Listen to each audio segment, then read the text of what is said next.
None of this is about espionage. And it should be clear to every journalist in this country, to every person of conscience, that what this prosecution is about is threatening anyone who even thinks of leaking, say, a Trump tax return. This is about criminalizing journalism. It's about increasing the secrecy and decreasing the transparency. It's an assault on the very idea of a democratic society. At these moments, silence is complicity. Everyone should care about what happened to Reality Winner, and what's happening again to Chelsea Manning, and what's happened to Edward Snowden, and yes, what's happening to Julian Assange. And we should all care what happens to Daniel Hale. This is a precedent-setting moment, not just legally, but morally, because this is not the end. This is the beginning. And they will eventually come for other news organizations, or they will scare media outlets from doing high-stakes national security reporting. It doesn't matter what you think of any of these individual whistleblowers. It doesn't matter what you think of the Intercept. But it does matter that we all recognize that this is an attack on our basic rights to information about what the U.S. government does in our names and with our tax dollars. It matters that people who blow the whistle on crimes and war crimes be defended and not abandoned or portrayed as violent criminals or traitors. All of us must ask ourselves where we stand. History will remember our answers. And that was Jeremy Scahill. With us now, Larry Sparano. Hey, Larry.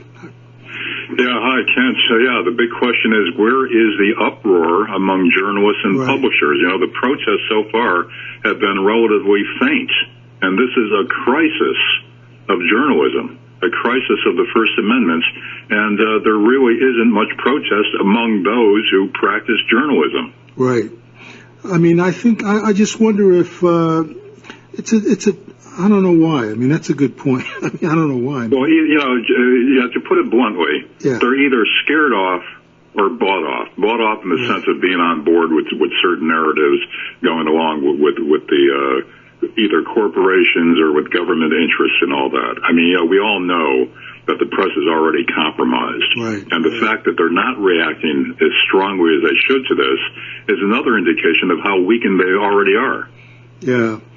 But, I mean, how about, what about the idea that Obama started it and it sort of comes out of a liberal tradition in a way? Yeah. A constitutional scholar who's supposed to be such a protector of our civil rights and other rights, and this is what he did.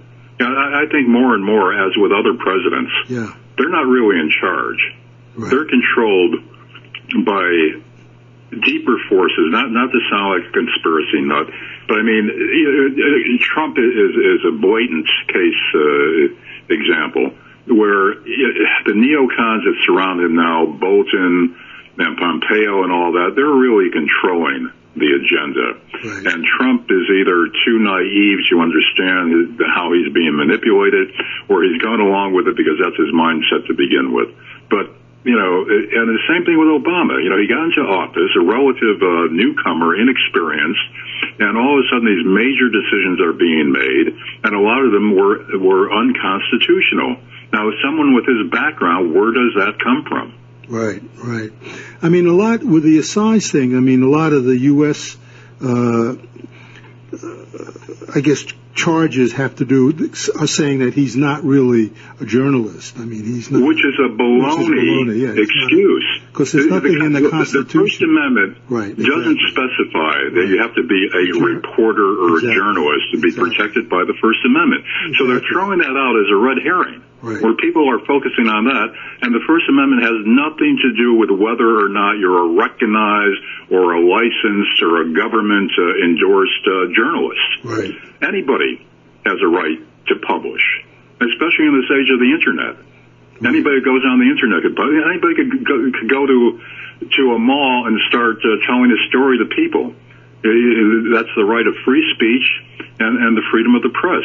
It does not focus just on journalists, and that argument is now being used repeatedly to throw people off the main point of this. Right. Ken, without the First Amendment, we would already be a dictatorship in this country, because the checks and balances built into the Constitution, which are good, would, however, not be sufficient in themselves to control government overreach and abuse of power. Without such violations of the Constitution being brought to light and held up to the public scrutiny through the First Amendment, we would have devolved into a dictatorship long before this. Right.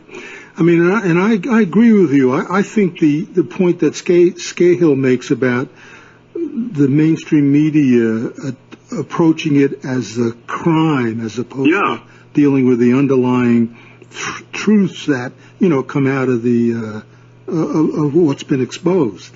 I mean, that, exactly. Where are they on this? Why are they taking that tack? Now, with the Pentagon Papers, there was a much more vocal uproar about what the Nixon administration was trying to do with freedom of the press.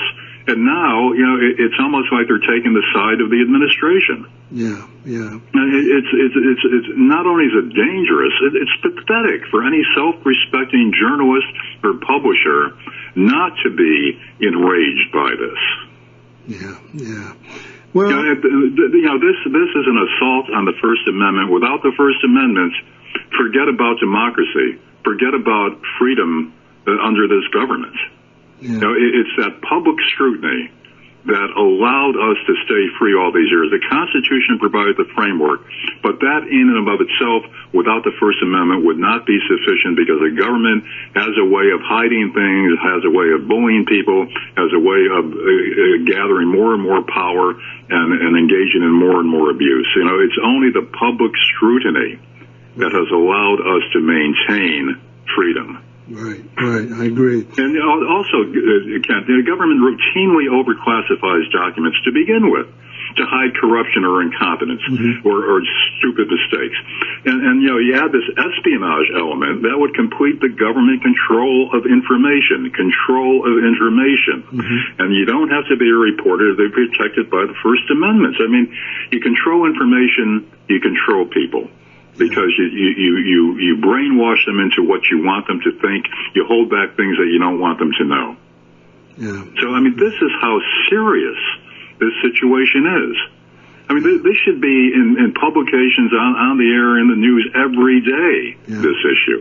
Yeah. And there's been some smoke about it. The New York Times, Publisher, Washington Post, and all that have made statements that, this is an assault, blah, blah, blah.